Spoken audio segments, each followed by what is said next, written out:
Maing adlaw na sa ninyo mga kalano no. Shout out ko kang Alan Mundihar o kang Clark Cordilla. Direta kang Clark Cordilla. Si Clark Cordilla nag-comment siya unsa daw ang paagi nako para dili magka-bakteryal ang yuta. Sa ako mga kalano, bago ko nagtanom ani nga talong halano, gipadaro na ko siya. Pag humagdaro halano, ako din siyang gilabayan og ite.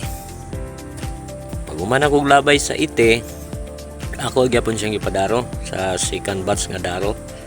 Bago din ko nang limpyo. Ang akong pamaagi halano nga dili magka-bakteryal or unsa may pamaagi pod sa uban, basta ang ako halano dili ko mag-spray og herbicide. Kay pag sige magkagamit og herbicide, makahatag na siya og pawala sa atong ginatawag nga element sa yuta. Mao'y makapapatay or dili makahatag og tambok nga yuta ang herbicide. Pero kung dako man galing area nimo, wa ta no choice ta kaysa magpahurnal ka or magpabunglay ka, dako gyud sa gasto compare nato kung magpa-spray ta.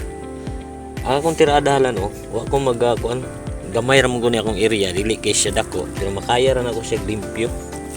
Limpyohan lang yun mo iyang tunga. Ya regular nga pag-abono. Kuman ako harvest, nag-aabono jud ko. Kuman ako harvest, abono ko. Unya nagagamit ko og kuan aning Yara Winner, Yara Liba o Yara Mila. Pero ga-depend ko sa status sa ato ang talong. Kaya itong talong usahay, makita na to unsa iyahang kuan. Tan-aw na to nga nindot ang iyahang mga dahon, maintain lang sa na tan-aw nimo medyo na usab sila, change na pugka og balik kuan sa imong abono.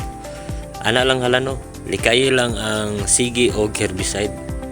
Kay mo na isa padaot sa imong yuta, makapawala sa tambok. Pinakanindot nga pamaagi para dili magsagbot imong yuta, kanang mag-mulching gani ka mga kalano. Bago gyud mo siya i-platting. Kung nagay budget para sa pag-mulching, tangan mo siya silupin ba. Pagbutang mo sa silupin, siyempre malikay gyud ang sagbot sa pagturok sa iyang punguan. Sulor gyud iyang gana. Kana lang gyud akong ma-advise ninyo mga kalano. Pero kung magaling budget, tiis-tiis lang. Pero kung dako kang area, manay giingon nga mamili pud ta sa herbicide nga inyong gamiton.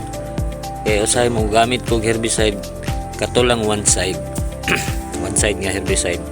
Kay okay siya sa talong, dili pud niya mapatay ang imong punuan. Pero kana lang dili ko eksperto, dili man ko 100% nga kuan yung 100% na o farmer na sweeto yun. Pero mo lang na ako ma-advise kay nindot man sad ang pamunga sa kong talong ang iyahang kuan, iyahang status yun.